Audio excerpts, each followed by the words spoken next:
She spent 6 years burying the woman she used to be. New name, new city, new life. She built a fashion empire from nothing, dressed in silk where she once wore Kevlar, and convinced herself the past was dead.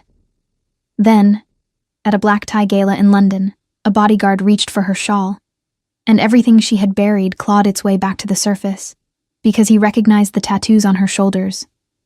Tattoos from a classified military operation that was never supposed to exist.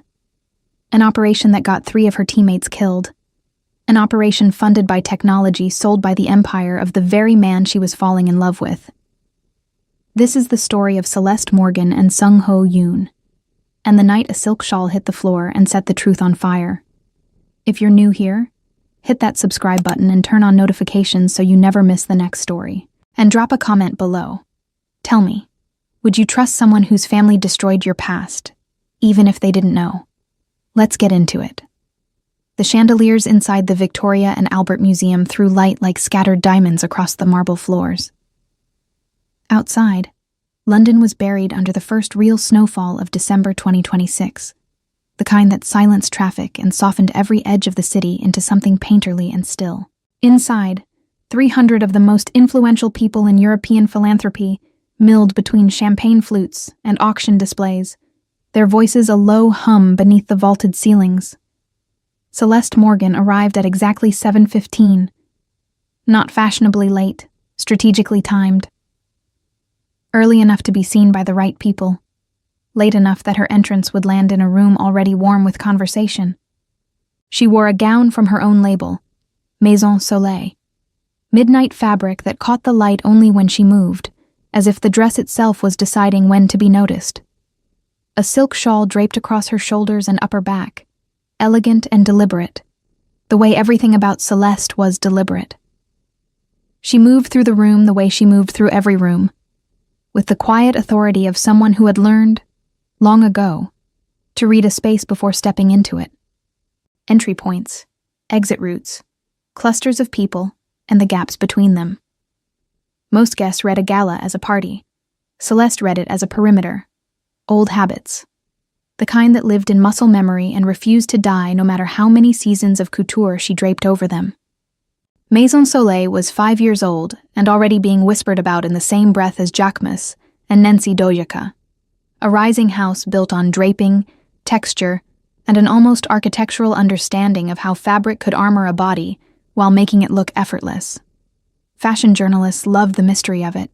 Celeste Morgan had appeared from nowhere in 2021, opened a small atelier in Shoreditch, and within 2 years was dressing minor royals and tech executives. No fashion school pedigree, no family connections, no origin story she was willing to tell. She simply arrived, fully formed, as though she had willed herself into existence. Which, in a way, she had. Tonight's gala was a fundraiser for veterans, mental health services. An irony Celeste felt in her teeth every time she smiled at a donor. She was here because she'd been invited as an emerging philanthropist. She'd written a generous check. She'd worn the right dress. And she would leave before midnight, because she always left before the room got too comfortable, before someone leaned in too close and asked the question she could never answer honestly. So where were you before London? She was reaching for a glass of sparkling water when she felt it. That particular shift in a room's gravity when someone important enters. She didn't turn. She waited. Let the information come to her. The way she'd been trained. Sung Ho Yoon walked into the gala like a man who had been attending events like this since before he could tie his own tie. Because he had. The heir and now CEO of Yoon Systems, one of the most influential defense technology firms in the world, he carried the specific kind of presence that came not from volume but from reduction. He was quiet, contained, every gesture economical, every word chosen with the precision of someone who understood that language, like technology, could be weaponized if handled carelessly.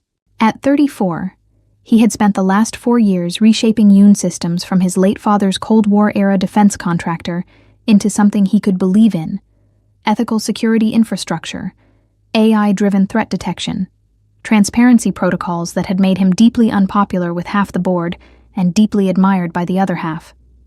He'd relocated the European headquarters to London 3 years ago.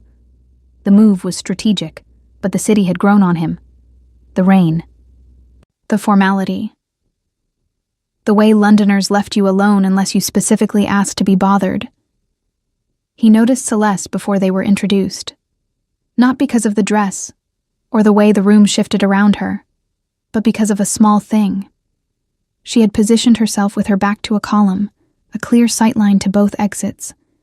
He recognized the instinct because Jae-min, his head of security, did the same thing every time they entered a room. It was a soldier's habit. He filed it away and said nothing.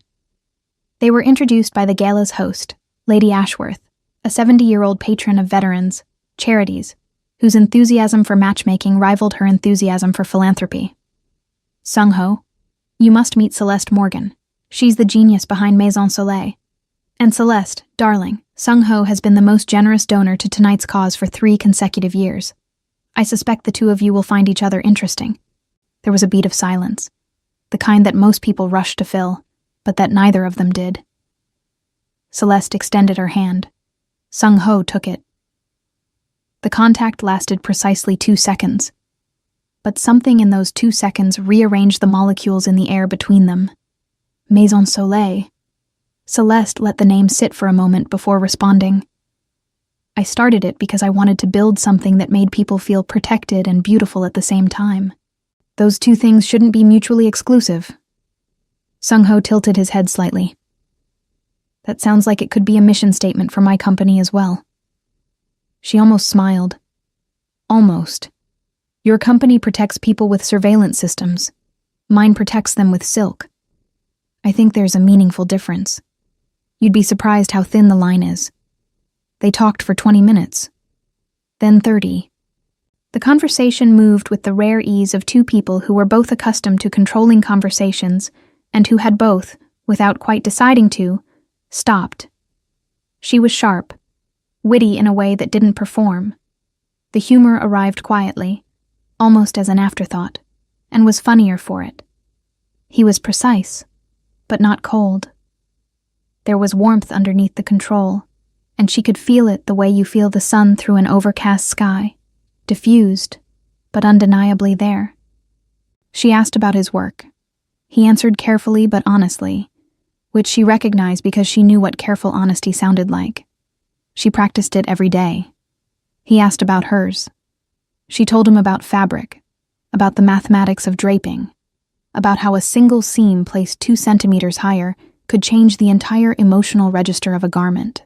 He listened the way very few people listened, with his whole attention, as though what she was saying mattered not because it was interesting, but because she was the one saying it. It was, she realized with a faint spike of alarm, the most dangerous thing that had happened to her in 6 years. The incident happened at 8:43. She would remember the time because she had checked her watch moments before, her internal clock telling her she was approaching her departure window. 30 more minutes. 1 more circuit of the room. Then out. A catering assistant, young and clearly nervous, misjudged the angle of a champagne tray while navigating between tables. The tray tilted. Glasses slid. The crash was sharp and bright in the high-ceilinged room, and the reaction was immediate. Heads turning, conversations halting, that collective intake of breath that accompanies any disruption in a carefully curated environment. Jaemin moved before the first glass hit the floor.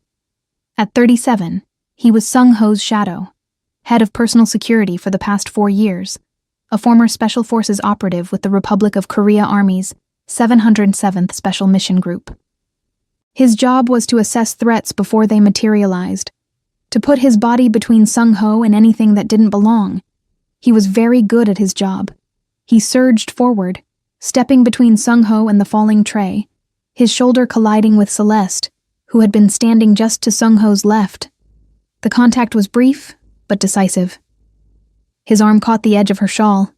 The silk, pinned against the chair back, pulled taut and then slipped free in one fluid motion, sliding down her shoulders and pooling on the floor like water. For exactly 1 second, nothing happened. Celeste's shoulders and upper back were exposed. the skin between the neckline of her gown and where the shawl had been. And there, across the tops of both shoulders and extending to her upper back, were the tattoos. Jae-min turned to apologize. The words were already forming. "I'm sorry, ma'am, are you?" And then his eyes found the ink.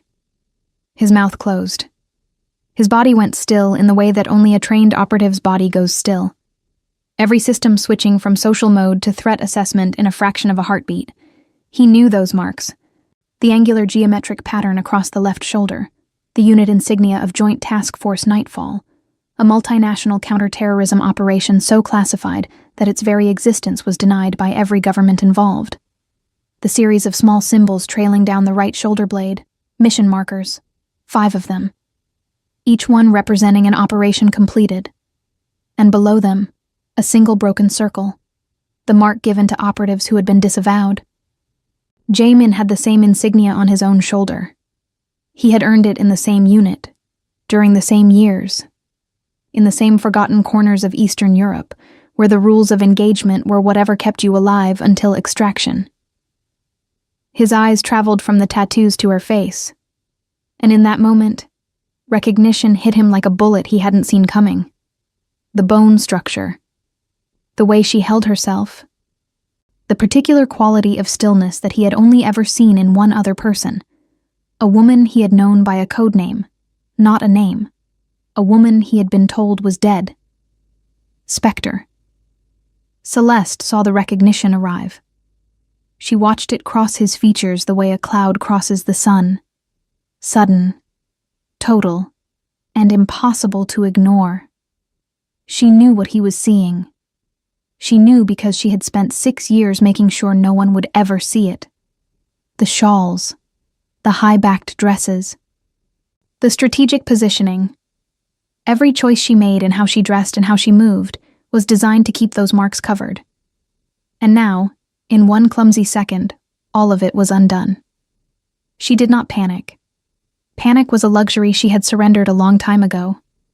Instead, she bent down, retrieved the shawl from the floor with hands that did not tremble, because she would not allow them to, and draped it back across her shoulders with the practiced ease of a woman adjusting an accessory, not a soldier covering a scar. "I'm so sorry about that."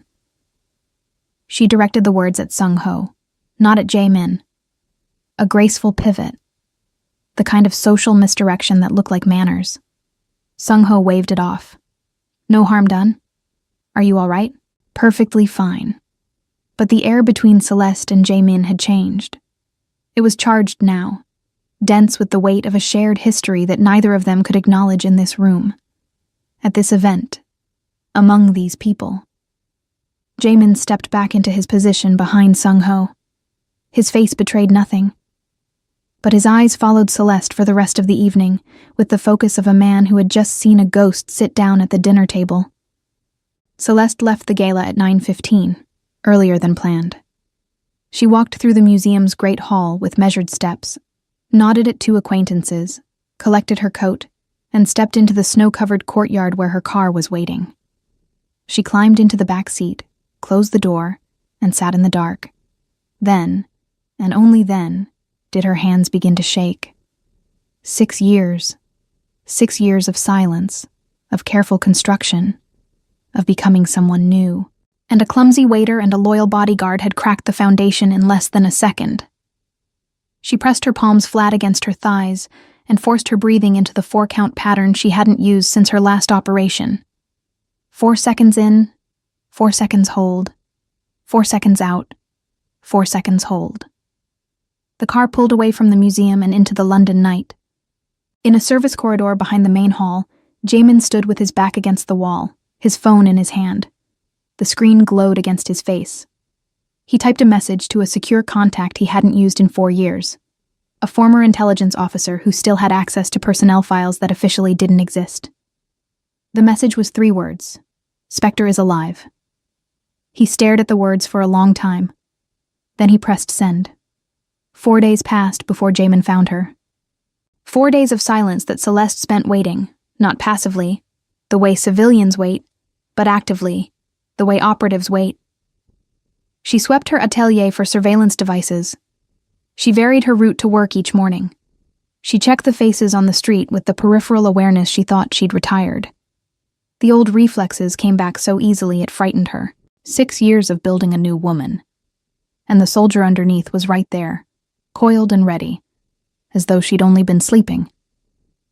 He came on a Thursday afternoon. December rain. The kind London specializes in. Not dramatic, just relentless. The atelier was on a quiet street in Shoreditch, a converted warehouse with exposed brick and bolts of fabric stacked like literature on floor-to-ceiling shelves. Celeste was alone. Her 2 assistants had left for the day.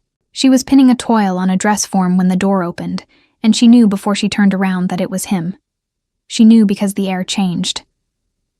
There's a specific quality to the silence that follows when a trained operative enters a room. It gets denser, more attentive, as though the space itself is holding its breath. She didn't turn around immediately. She finished the pin, placed it precisely. Then she straightened and faced him.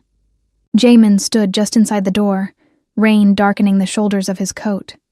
He looked older than the last time she'd seen him. But then, the last time she'd seen him, they'd both been covered in dust and blood in a concrete bunker in eastern Moldova, and nobody looks their best under those circumstances. You should have called first. Her voice was level, conversational, as though a ghost from her classified past showing up at her fashion studio was a minor scheduling inconvenience. I didn't have your number. I had your code name. He stepped further inside, closed the door behind him. Spectre. That name doesn't exist anymore. Neither does the woman who carried it. And yet here she is, pinning dresses in Shoreditch. They stood on opposite sides of the cutting table, 6 feet of walnut and scattered fabric swatches between them. The distance felt both enormous and insufficient. Jamin spoke first. They told us you were dead. After nightfall.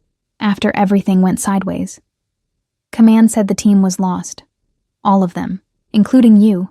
That was the idea. Whose idea? Mine. She paused. It was the only way out. I was burned. Jamin disavowed. Command needed someone to take the fall for nightfall, and I was the most convenient option. The dead can't testify. The dead can't file complaints. So I let them think I was dead. And I disappeared.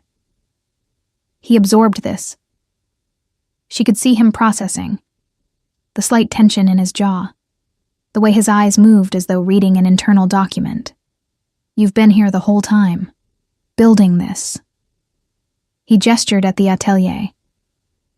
I've been here since 2021.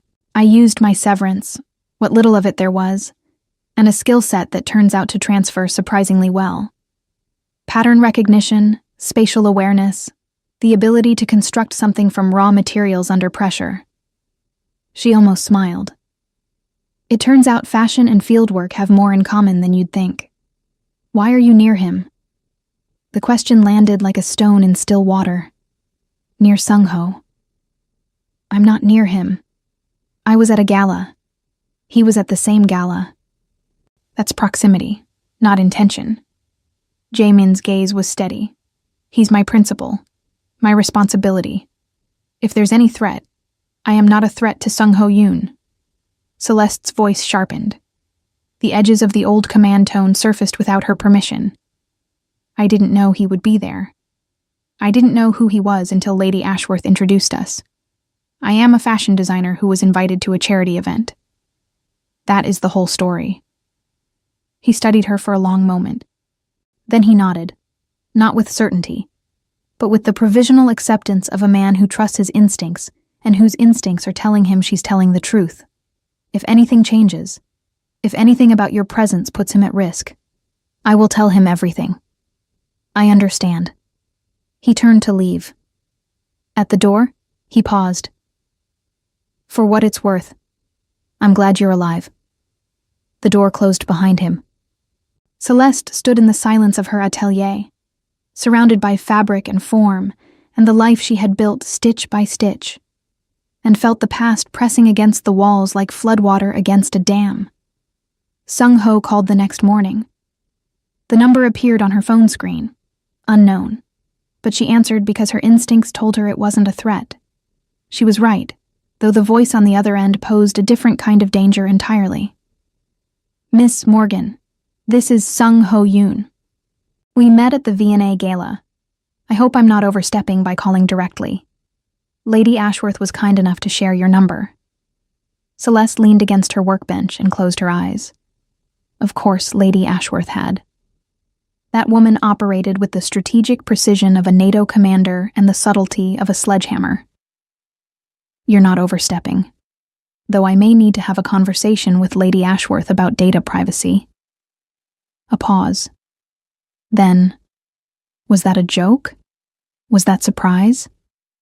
Another pause, and she could hear something in it, the faint crackle of a smile being suppressed.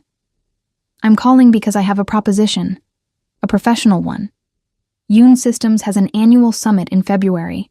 Executives, partners, press. I've always hated the way corporate events look. Everyone in the same charcoal suit, the same forgettable tie. I want to change that. I'd like Maison Soleil to dress my leadership team. That's an unusual request from a defense tech CEO. I'm told I'm an unusual CEO.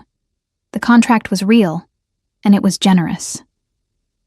But Celeste knew, the way she always knew, because reading people was not a skill you could unlearn, that the contract was also a bridge, a legitimate reason to see her again, a structure within which proximity could be maintained without anyone having to admit they wanted it. She accepted, and the bridge held. What followed was a courtship disguised as collaboration. Fitting sessions at the Yoon Systems London office turned into working lunches that ran long. Working lunches became evening consultations at a quiet restaurant in Marylebone, where Sung Ho had a standing reservation, and where the staff knew to seat him in the corner with his back to the wall. Another soldier's habit, though his war was fought in boardrooms. Evening consultations became walks along the South Bank after dinner, the Thames dark and glittering below them, their breath visible in the cold air. He was, she discovered, not what she expected. She had expected the boardroom, the precision, the control, the careful calibration of every word. That was there. But underneath it was a man who carried grief the way some people carry posture, so integrated into the structure of him that you didn't notice it until you looked closely, and then you couldn't see anything else. His father had died 4 years ago, and the inheritance was not just a company, but a weight. The expectations of a man he had loved and admired, and whose legacy he was quietly, methodically dismantling because he believed it needed to be better. "My father built Yoon Systems during the Cold War. He believed security meant superiority. Whoever had the best technology controlled the threat. He wasn't wrong, exactly, but he wasn't right either. He built walls. I'm trying to build windows." They were on the Millennium Bridge when those words landed. The Dome of Saint. Paul's lit up behind him, and Celeste felt something crack open inside her chest, a hairline fracture in the wall she had built around herself, so fine she almost didn't notice it. Almost. She told him about growing up in Atlanta, about her grandmother, who had raised her after her parents died in a car accident when she was 9, about the way her grandmother's house smelled like lavender and ironed cotton, and how she had learned to sew on her grandmother's Singer machine, the pedal worn smooth by decades of use. She told him about the scholarship that took her to Howard University, about studying textile engineering, about the professor who told her she had the mind of an architect and the hands of a surgeon. She did not tell him about what came after Howard, about the recruiter who approached her during her senior year, about the training facility in Virginia, where she learned that her particular combination of skills, spatial reasoning, pattern recognition, physical endurance, the ability to disappear into a role, made her extraordinarily valuable to people who operated in the spaces between nations. She did not tell him about the missions, the 5 small symbols on her shoulder blade, the things she had done in service of a country that had thanked her by burning her identity and leaving her for dead. She wanted to. The wanting was the worst part.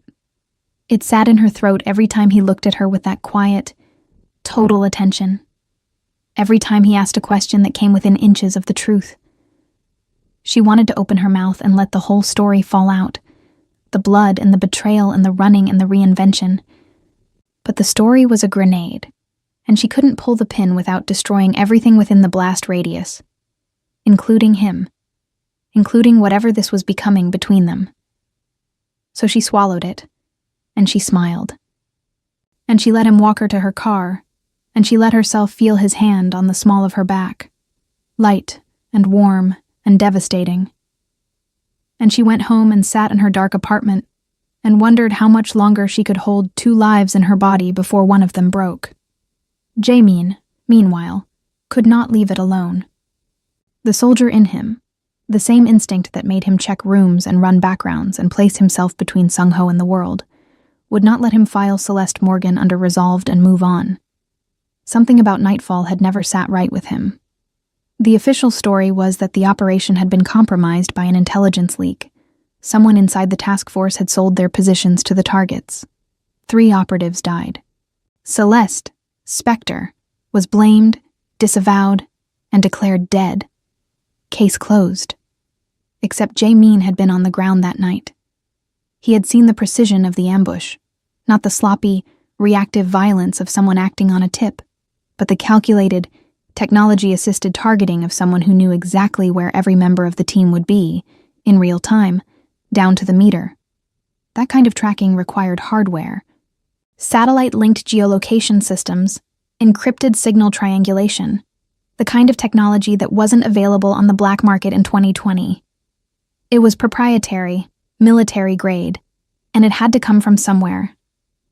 He started digging, quietly, carefully, using back channels and old contacts and the particular kind of patience that intelligence work teaches you. He accessed archived procurement records, the ones that were supposed to have been scrubbed but that always left traces if you knew where to look. And 3 weeks after the gala, on a Tuesday night in the security office of Yoon Systems' Canary Wharf headquarters, he found it, a transaction record from 2019. A sale of geolocation tracking technology, specifically a prototype satellite-linked asset tracking system developed by Yoon Defense, the company's previous incarnation under the elder Yoon's leadership. The sale was flagged as a routine government contract, but the end-user certification was forged. The technology had been diverted, sold to intermediaries who sold it to the people who used it to track and kill members of Joint Task Force Nightfall. The authorization signature on the sale belonged to Director Park Sang-gil, Executive Vice President of Yoon Defense in 2019, current member of the Yoon Systems Board of Directors. 61 years old, corner office on the 15th floor. A man Jamin saw every single day. Jamin sat in the dark office and stared at the screen until the words blurred. The technology that killed his teammates, that destroyed Celeste's life, that buried Spectre in a shallow grave of burned identities and disavowed records, had come from inside this building. From the company he had sworn to protect. From the legacy of the man whose son he had dedicated his career to guarding. He closed the file. He encrypted his search history. He walked to the window and looked out at the lights of Canary Wharf reflected in the black water of the Thames, and he felt the ground shift beneath him. Not physically, but in the way that matters more. The moral ground. The place where loyalty and truth are supposed to stand on the same foundation. They didn't. Not anymore. January arrived cold and sharp, and with it came the thing Celeste had been most afraid of. Not danger, not discovery, but tenderness. The slow, irreversible process of letting someone in. Sung-ho had not kissed her, had not made any grand gesture or declaration. What he had done was worse. He had paid attention. He remembered that she took her tea with lemon, no sugar. He noticed when she was tired and didn't comment on it, just shortened their evenings so she could rest. He sent her an article about a textile exhibition in Kyoto, with no message attached. Just the link. Because he knew she would find it interesting and he didn't need credit for the knowing.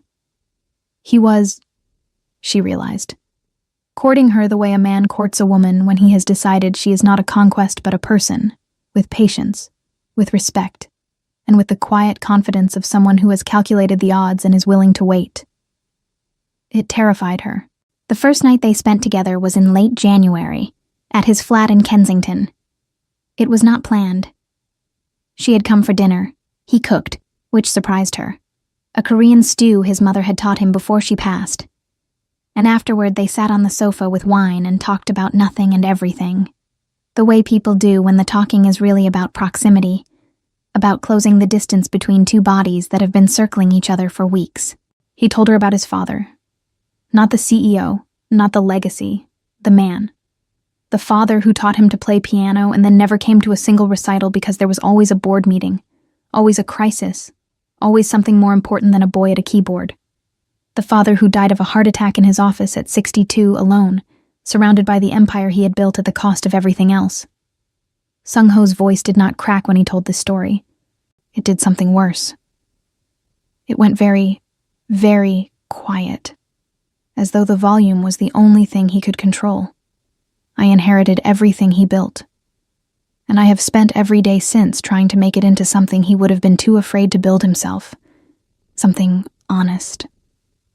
Celeste set down her wine glass. She looked at this man, this careful, burdened, quietly courageous man, and felt the last of her resistance give way, not with a crash. With a sigh, the way a door opens when you stop leaning against it. She crossed the distance between them on the sofa. She put her hand on the side of his face, and when she kissed him, it was not with the urgency of desire, though that was there. It was with the specific, almost painful tenderness of a woman who knows she is about to either save herself or destroy everything, and who has decided that some risks are worth the wreckage. They did not rush. They had both spent too long being careful to abandon caution entirely. But in the quiet of his bedroom, with the city humming 17 floors below and the curtains open to the London skyline, they let go, not of control, but of the pretense that they didn't need each other. And that surrender, for two people who had built their entire identities around self-sufficiency, was the most intimate act either of them had ever committed. Afterward, she lay beside him in the dark and felt the pull of the truth like a tide, insistent, rhythmic, impossible to ignore forever. She opened her mouth. The words were right there. Sung-ho, I need to tell you something. But his hand found hers beneath the sheets, and his fingers laced through hers with a gentleness that made her chest ache. And the moment passed. She swallowed the confession like a stone, and held his hand and stared at the ceiling, and hated herself with a precision she usually reserved for hemlines. 2 days later, Jae-min was waiting for her outside the atelier. Not inside this time. Outside. In the rain. Which told her immediately that something had changed. Inside was a conversation. Outside was a warning. We need to talk. His face was stripped of everything but urgency. Not here. They walked to a cafe 3 blocks away, the kind of place with steamed windows and indifferent service, where no one looked at anyone else. Jaemin set a tablet on the table between them. On the screen was a scanned document, a procurement authorization from 2019, stamped with the Yoon Defense logo. Celeste read it once, then again, then a third time, because the words kept rearranging themselves in her mind, as though her brain was rejecting the information even as her eyes confirmed it. The geolocation system, the one that tracked her team through the forests of eastern Moldova, the one that pinpointed their position so precisely that the ambush hit them like a surgical strike, taking out 3 operatives before anyone could radio for extraction. That technology was Yoon proprietary, developed in-house, sold, illegally, under falsified end-user certificates, by a man named Park Sang-gil, who was, at the time, the executive vice president of Yoon Defense, who was right now, a sitting member of the Yoon Systems board of directors. She looked up from the tablet. The cafe seemed very far away, the clatter of dishes, the hiss of the espresso machine, all of it receding into a muffled distance, as though she were hearing the world through water. Does Sung-ho know? No. Jaemin's voice was barely above a whisper. I've been through every internal record I can access. There's no indication that Sung-ho or even the elder Yoon knew about the diversion. Park handled it through a shell subsidiary. The elder Yoon signed off on what he thought was a routine government sale. He may have been negligent, but I don't believe he was complicit. But Park was. Celeste placed her palms flat on the table. The wood was scarred with the rings of 100 coffee cups, and she pressed into it as though she could anchor herself to something solid, something that wouldn't shift beneath her. The man she was falling in love with. The man whose bed she had lain in 2 nights ago, whose hands she could still feel on her skin, had inherited an empire built on among other things, the technology that had been used to murder her teammates and incinerate her life. He wasn't responsible. She knew that with the analytical certainty that had made her valuable as an operative, the ability to separate fact from emotion, cause from effect, the sin from the sinner. Sung-ho was innocent. He was, in fact, exactly what he appeared to be. A man trying to redeem a legacy he hadn't chosen. But the blood was in the foundations. The money that built the company, that funded his education, that furnished the flat where he had held her. Some portion of it was stained with the ashes of nightfall. "What are you going to do?" Jaemin asked. And she could hear in the question the same impossible calculus she was running in her own mind. Loyalty against truth. Love against justice. The future against the past. "I don't know." Her voice was barely a whisper, and it was the most honest thing she had spoken in 6 years. Director Park Sang-gil had survived in the upper echelons of the defense industry for 3 decades by being precisely 2 things: useful and watchful. He was useful because he understood procurement, contract psych, and the intricate web of relationships between government agencies and private defense contractors in a way that made him indispensable. He was watchful because he had learned, very early in his career, that the most dangerous threats were not the ones that came through the front door, but the ones that grew quietly in the corner of your own house. He noticed Jaemin's queries in the first week of January. The access logs were subtle. Archived files, old procurement databases, personnel records from the Yoon defense era. Someone else might have missed them. Park did not miss things. He ran Jaemin's search history through his own analysis and saw the pattern immediately. Someone was reconstructing the paper trail of the 2019 geolocation sale.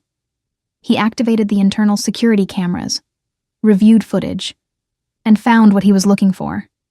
Jaemin meeting a woman outside the building. A woman he then met again at a cafe in Shoreditch. A woman Park did not recognize. He ran her face through commercial databases. Celeste Morgan, founder, Maison Soleil. London resident since 2021. Before that, nothing. No records, no digital footprint, no history. She had appeared from the void, fully formed, like someone who had been professionally erased and rebuilt. Park had spent enough time in the defense world to know what a rebuilt identity looked like. He made 3 phone calls to contacts in the intelligence community. By the end of the day, he had a name he hadn't heard in 6 years. A code name, Spectre. The dead woman was alive. And she was sleeping with the son of the man whose company Park had used to arm the people who killed her team. And the head of security was investigating the very transaction that Park had spent 6 years burying. Park sat in his corner office on the 15th floor of the Yoon Systems building and looked out at the gray January sky. And he felt something he had not felt in a very long time. The cold, clarifying sensation of a threat that required decisive action. The dinner happened on a Friday evening in early February. Sung-ho had prepared it himself, a celebration, in his words, of the Maison Soleil contract being finalized for the summit. Candles on the table.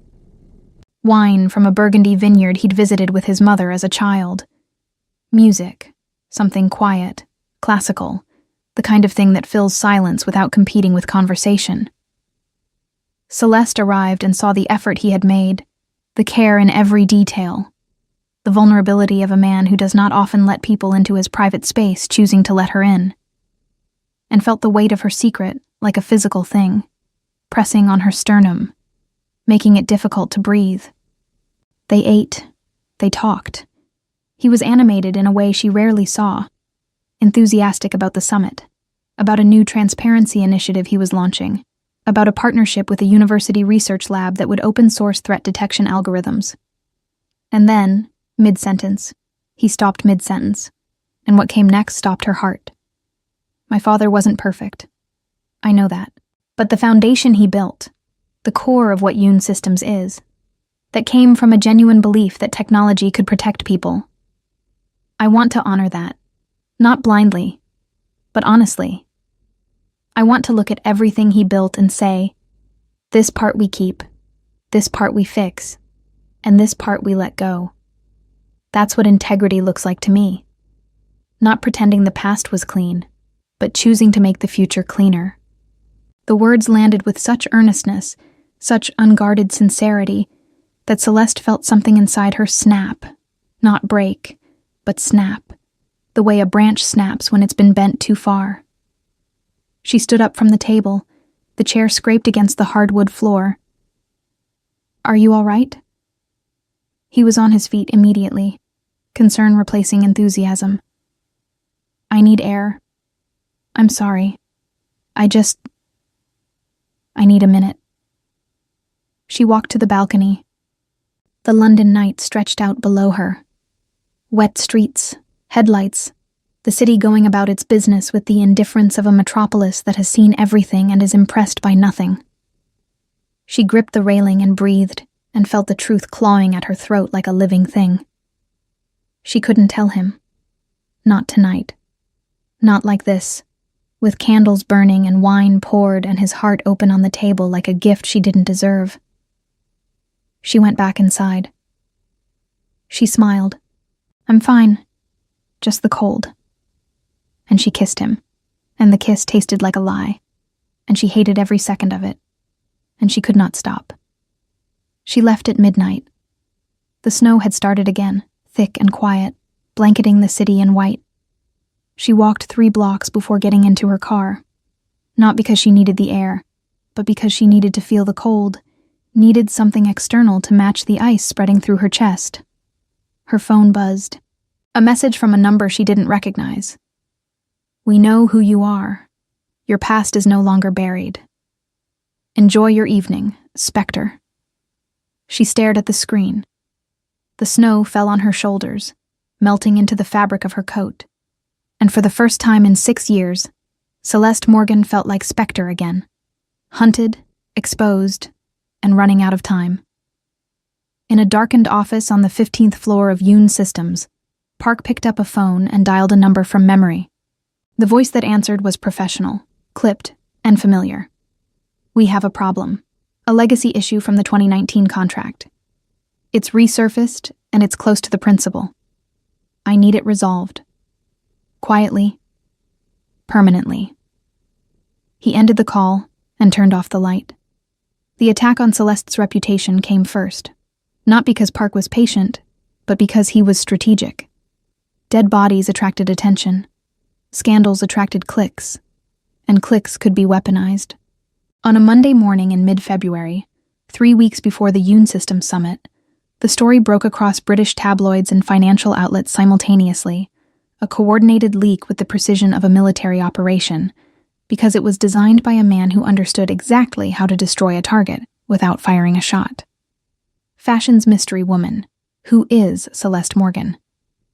The headlines were variations on a theme, but the substance was identical, sourced from anonymous industry insiders. The articles revealed that Celeste Morgan had no verifiable history before 2021. No educational records under that name, no employment history, no family connections. The implication was clear without being stated. She was a fraud. A woman who had fabricated an identity to infiltrate the world of luxury fashion, whose success was built on a foundation of lies.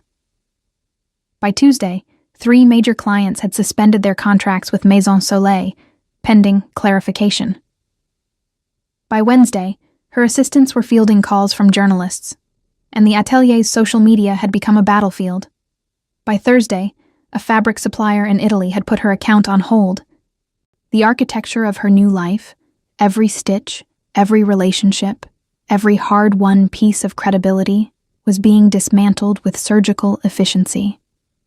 Celeste sat in her atelier on Thursday evening, alone, surrounded by half-finished garments that might never be completed, and felt the particular devastation of watching something you built with your bare hands be torn apart by someone else's. She had survived ambushes. She had survived being left for dead in a frozen ditch in Moldova. She had survived the annihilation of her identity and the reconstruction of a new one. But there was something about this destruction that cut differently, because this time she had built something she loved. Not a cover, not a legend, something real, and watching it burn felt like losing a limb. Sung-ho came to the atelier on Friday morning. He did not call first. He walked through the door with the controlled urgency of a man who has read the headlines and has questions and will not leave without answers. The atelier was dim. Celeste hadn't turned on the main lights, working instead by the glow of a single desk lamp. She looked up when he entered and saw everything she had feared written across his face. Confusion, concern, and beneath both, the first fissure of doubt. "I need you to tell me the truth." His voice was quiet, but the command in it was unmistakable. Not the polished authority of a CEO, something rawer, more personal. The voice of a man who is terrified of what he's about to hear, but more terrified of not hearing it. "Who are you, Celeste?" She stood up from her workbench, set down the scissors she'd been holding, looked at him, really looked at him, with all the walls down, all the careful architecture of her composure finally abandoned. And for the first time in 6 years, she told the truth. She told him everything. The recruitment at Howard, the training in Virginia, the codename Spectre. The years of operations across Eastern Europe, the missions that existed in no official record, the 5 markers on her shoulder blade representing 5 times she had gone into the dark and come back. She told him about Nightfall, the task force, the ambush, the 3 operatives who did not survive, the way she had lain in that frozen ditch with a bullet graze across her ribs and listened to the silence that follows when your team stops responding on comms. She told him about the disavowal, the blame, the way her own government had burned her identity and classified her as a casualty because a dead scapegoat was more convenient than a living witness. And then she told him the part that she knew would break them. The technology that tracked my team, the geolocation system that told the ambush exactly where we were, was proprietary. Military grade. It was manufactured by Yoon Defense and sold illegally through a shell subsidiary. The sale was authorized by Director Park Sang-gil, who is currently sitting on your board. Your father's signature is on the original contract, though Jae-min believes, and I believe, that your father didn't know the end use was falsified. But Park knew. Park has always known, and now Park knows that I'm alive, and he is the one who leaked my identity to the press. She stopped talking. The silence that followed was not empty. It was full, swollen with the weight of every word she had just spoken, pressing against the walls of the small atelier like a living thing. Sung-ho did not move. He stood exactly where he had been standing when she began. But everything about him had changed. The set of his shoulders, the line of his jaw, the quality of his stillness. He looked like a man who had been hit by something invisible and was still determining the extent of the damage. When he finally spoke, his voice was a stranger's, flat, stripped of every warmth she had come to associate with him. "You're telling me that my father's company, the company I run, sold the weapons that killed your team. And you knew this, and you were in my bed. I didn't know when we met. I didn't know until Jae-min found the records. Weeks after the gala. By then, I was already what? Already too involved, already too deep in the lie, already in love with you." The words came out without permission, raw, unvarnished, stripped of every layer of protection she had spent her life building. And they hung in the air between them like a flare in the dark, illuminating everything and offering no cover. Sung-ho's expression fractured. For one terrible second, she saw everything at once. The love he felt, and the betrayal sitting on top of it like oil on water, refusing to mix. Then his face closed, the way a door closes, deliberately, completely, with a finality that echoed. "I need to leave. I can't be here right now."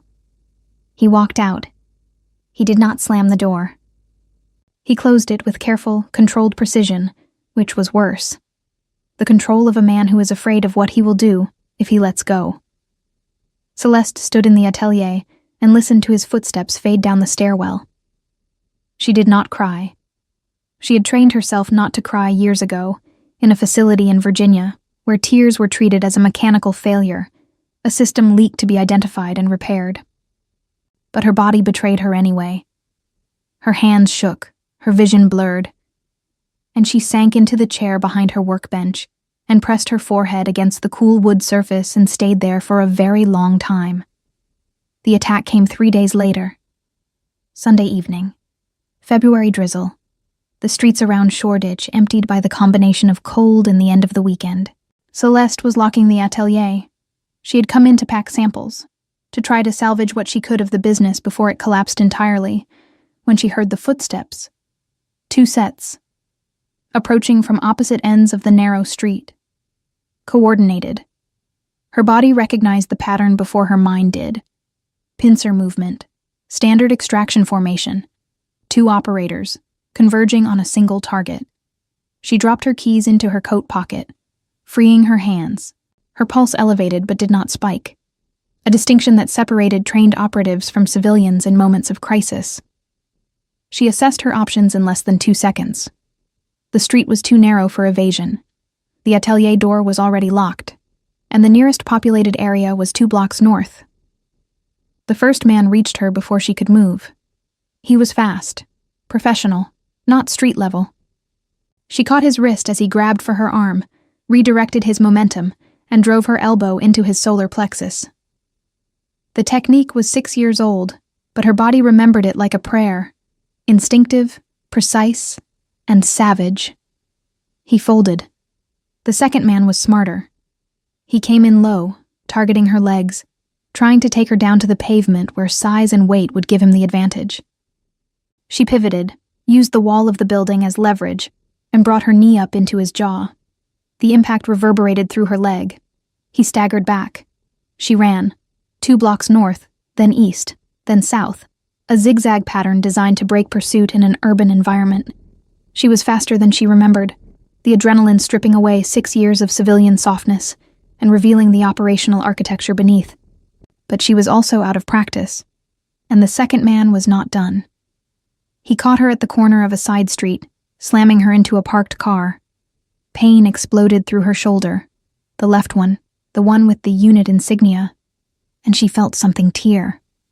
She fought, dirty, efficient, with none of the elegance of the self-defense classes she sometimes taught at a women's shelter on Saturday mornings. This was survival fighting, teeth and elbows, and the willingness to cause permanent damage. She broke his grip, smashed her forehead into his nose, and ran again. She made it 4 more blocks before she stopped, ducked into the doorway of a closed laundromat, pressed her back against the glass, listened. The street was quiet. They hadn't followed. She looked down at herself. Her coat was torn. Her hands were scraped raw. Her shoulder was screaming, and for the first time in 6 years, the blood on her hands was her own. She pulled out her phone with shaking fingers and called the only number she trusted. Jamin answered on the first ring. "I need you." She didn't say anything else. She didn't have to. He came in 17 minutes. Black car, no lights. He helped her into the back seat with the careful, practiced efficiency of a man who has extracted wounded operatives before.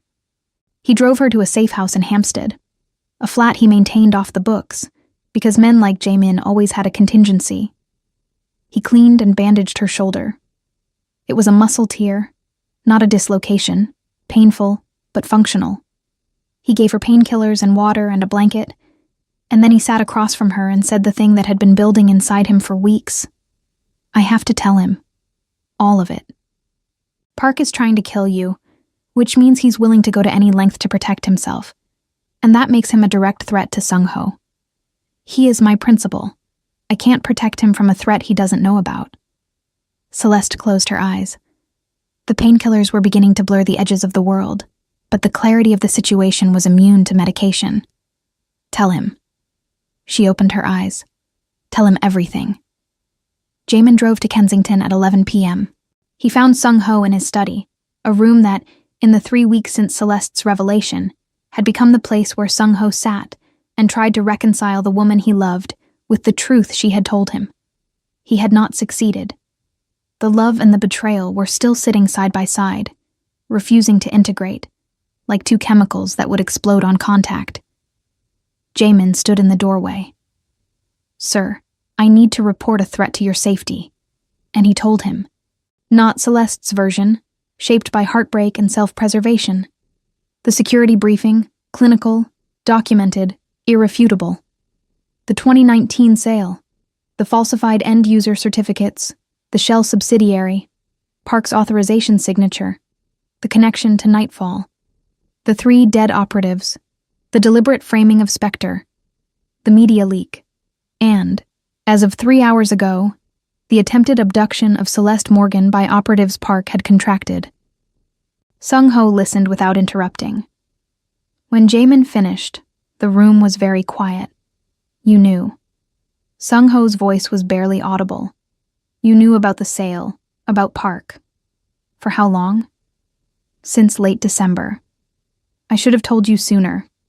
I was trying to verify. You were protecting her. A pause. I was protecting both of you. In the only way I knew how.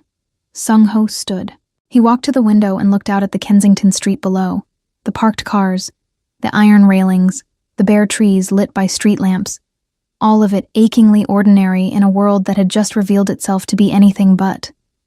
Where is she now? Safe house. Hampstead. She's hurt. Shoulder injury. Operational. But take me to her. Jamin studied his face. It was the face of a man who had been broken and was choosing, with full knowledge of the cost, to pick up the pieces and see what could still be built. Yes, sir. He found her on the sofa in the safe house, wrapped in a gray blanket, her left shoulder bandaged, a cup of tea growing cold on the table in front of her. She looked up when he walked in. And the expression on her face, hope and dread in equal measure, the two emotions so intertwined they were indistinguishable, was the most honest thing he had ever seen. He stood in the doorway for a long moment. Jamin had stayed in the car, understanding without being told that this was not a conversation that needed a witness. Sung-ho walked to the sofa. He did not sit down. He stood in front of her, close enough to touch but not touching, and he delivered the words he had come to deliver. I have spent 3 weeks being angry. I have been angry at you for not telling me. I have been angry at my father for building something that could be used this way. I have been angry at Park for doing what he did. And I have been angry at myself. For not knowing. For not seeing. For inheriting a house and never checking the foundation. His voice was steady, but it cost him. She could see the effort in the tightness of his jaw, the way his hands hung at his sides as though he didn't trust them to stay controlled. But I am done being angry. Because anger is a luxury. And right now, there is a man on my board who sold weapons that killed soldiers and is now trying to kill the woman I love, and I will not let either of those things stand. He sat down beside her, not close enough to crowd her, close enough to be present. I didn't do this to you, but I am going to undo it. Celeste looked at him. 6 years of armor. 6 years of never letting anyone close enough to see the scars, literal and otherwise. And here was this man, sitting beside her in a bare safe house in Hampstead, not with pity, not with forgiveness, with partnership, with the unadorned declaration that he saw everything and was choosing to stay. She didn't cry, but something shifted in her chest. A tectonic movement, deep and permanent, the kind that changes the landscape. She reached out and put her hand on his. He turned his palm up and laced his fingers through hers. They sat like that for a long time. No words. They didn't need them. The plan came together over the next 4 days, in that same Hampstead flat, around a kitchen table covered in laptops and documents and the remnants of takeaway meals. Celeste led the tactical planning, and watching her work, Sung-ho understood for the first time the full scope of who she was. Not just the designer, Not just the survivor, but the operative, Spectre. The woman who could read a room, a system, a human being with the same precision she used to read a seam. She was brilliant, not in the polished, presentable way of someone who performs intelligence for an audience, but in the raw, relentless way of someone who has used these skills to stay alive. She mapped Park's vulnerabilities, his routines, his contacts, his financial structure, with the efficiency of a surgeon prepping for an operation. Jamin provided the internal intelligence. As head of security, he had access to building systems, surveillance networks, and the internal communications architecture of Yoon systems. He could monitor Park's movements, track his calls, and control the information Park received. Sung-ho provided the resources. His authority as CEO gave them access to legal teams, corporate investigators, and, crucially, the ability to convene an emergency board meeting with 24 hours notice. The strategy was elegant in its simplicity. Park's greatest strength was his need for control, his compulsion to manage threats personally, to ensure that no loose ends survived. They would use that compulsion against him. Celeste would announce, through carefully planted channels that she knew Park monitored, that she was preparing to go public with the Nightfall story. A press conference, major outlets, the full account of the 2019 sale, the falsified certificates, the dead operatives, the cover-up. Everything Park had spent 6 years burying, exhumed and laid out for the world to see. The announcement would be false. There would be no press conference. But Park wouldn't know that. His pattern, established over 30 years of crisis management, was to neutralize threats before they materialized. He would act.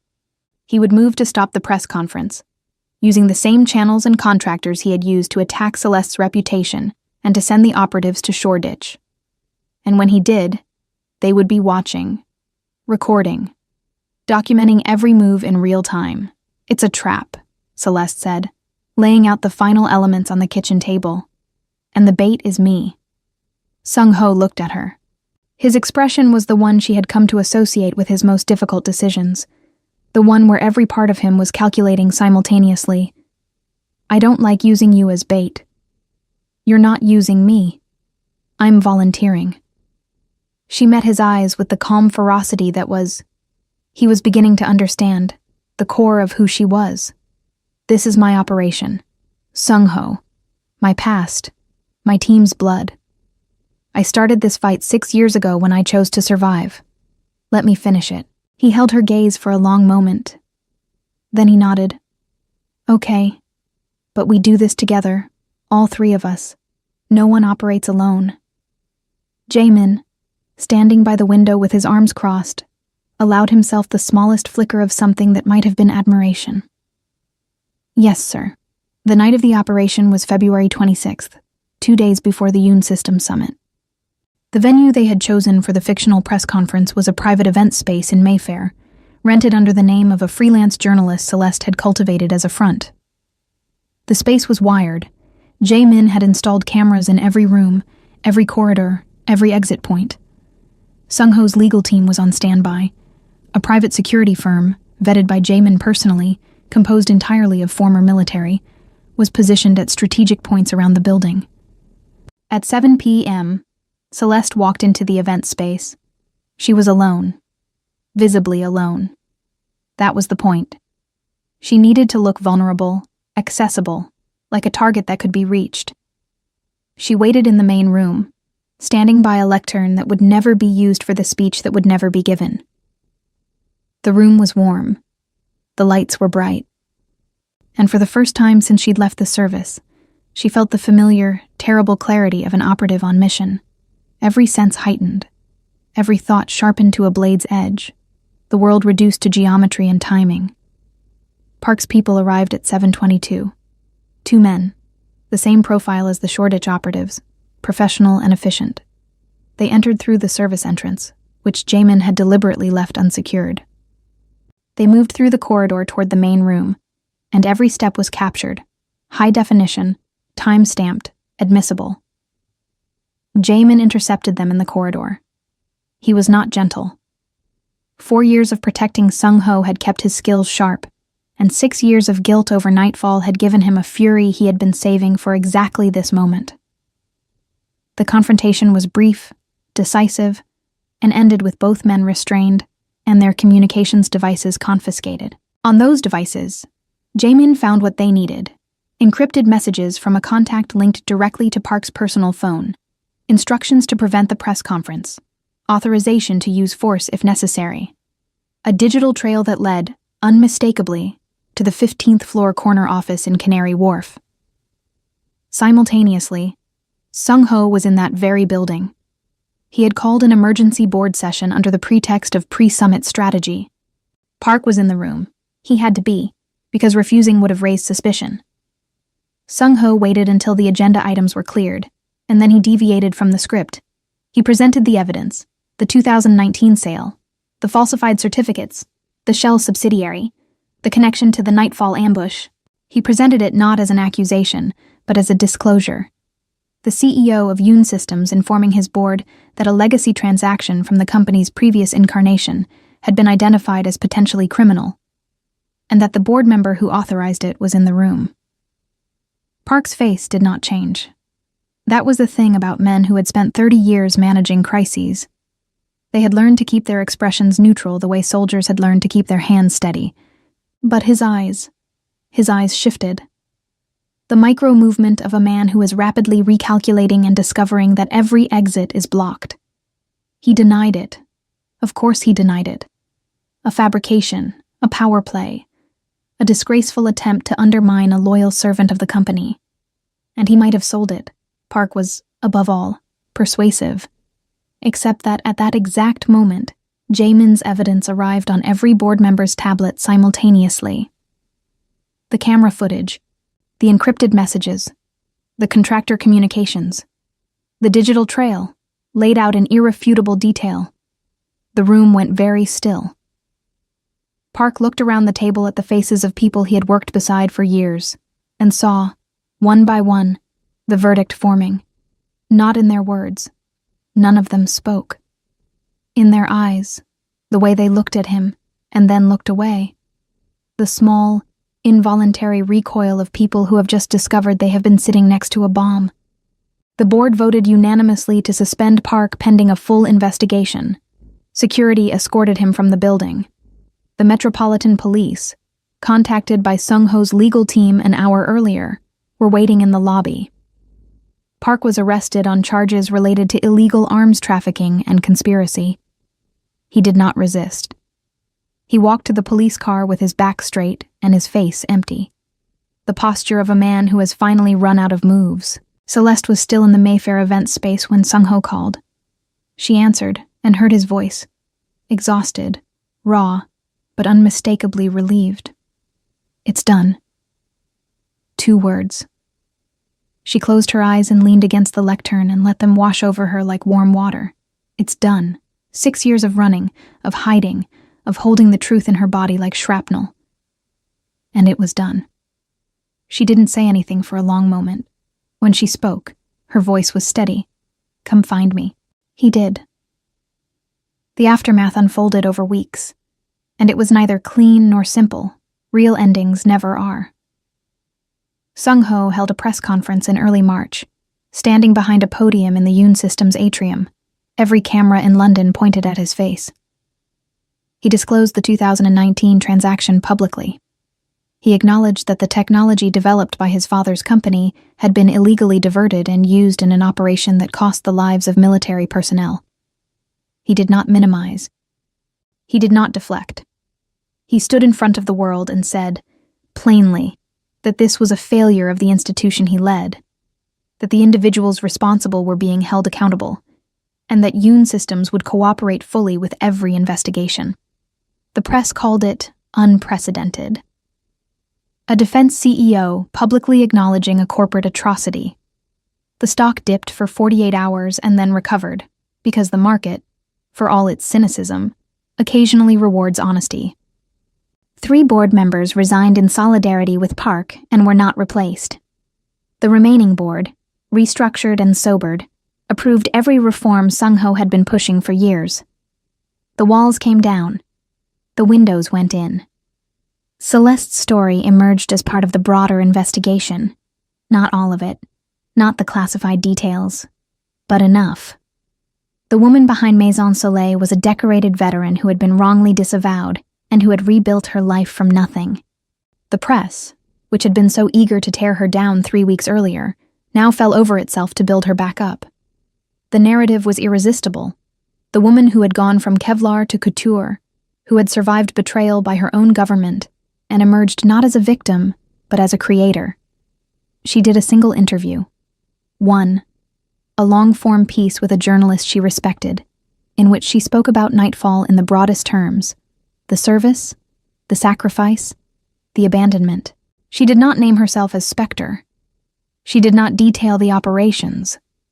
What she talked about, with a clarity that surprised even her, was reconstruction. The act of taking the raw materials of a destroyed life and building something new. Something beautiful. Something that didn't require a code name. Maison Soleil relaunched in April. The spring collection was called Uncovered, garments that featured open shoulders, exposed backs, and visible seams. The design language was deliberate, nothing hidden. The fashion press called it a triumph. Orders tripled. The atelier in Shoreditch expanded into the adjacent building. The tattoos became her signature, not explained, not apologized for, simply present, visible in every photograph, every fitting, every public appearance. The angular insignia on her left shoulder, the mission markers on her right. The broken circle of disavowal that she chose, now, to wear as a badge not of shame, but of survival. 4 months later, on a warm evening in June 2027, Celeste and Sung-ho stood on the rooftop terrace of his Kensington building. The city spread out below them, the late sunset gilding the Thames, the skyline sharp against a pink and lavender sky. Summer in London, the kind of evening that felt almost unreasonably generous, as though the city itself was apologizing for the months of gray.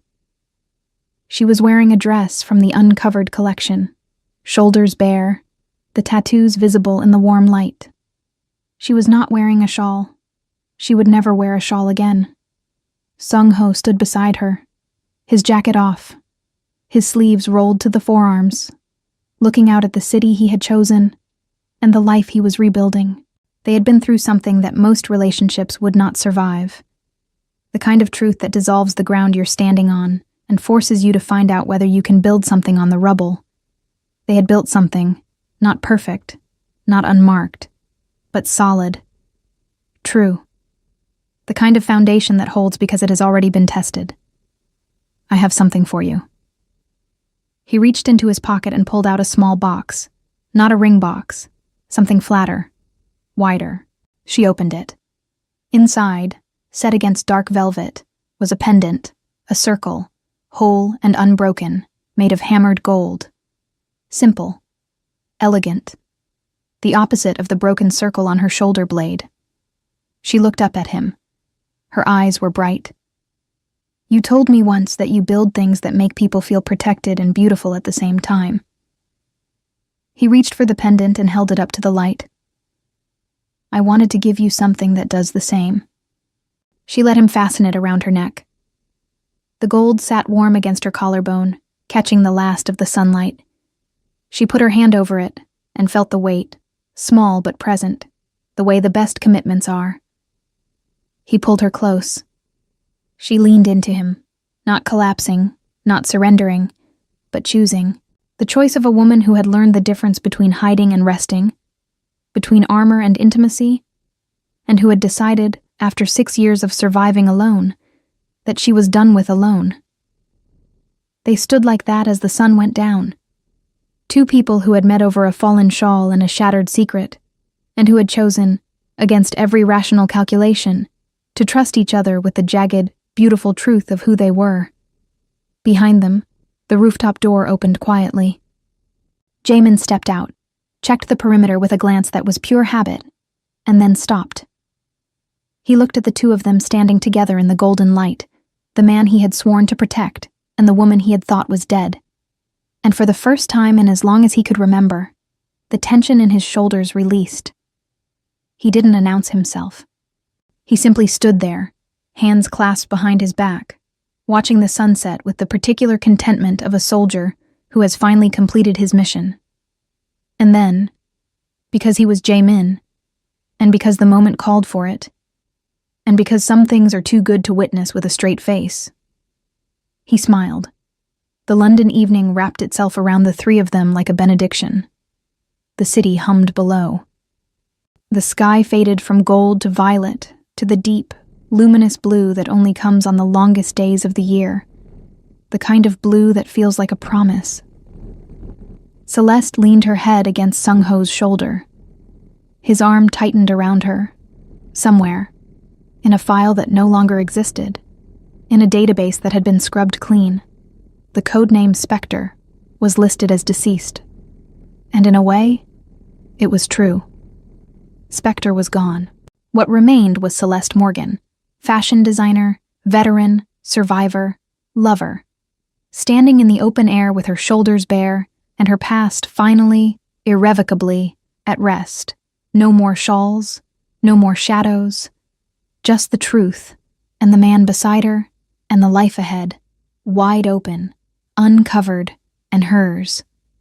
If this story hit you in the chest, and I know it did, make sure you're subscribed so you don't miss the next one. Drop a comment and tell me, what was the moment that broke you? Was it the shawl? The press conference? That pendant?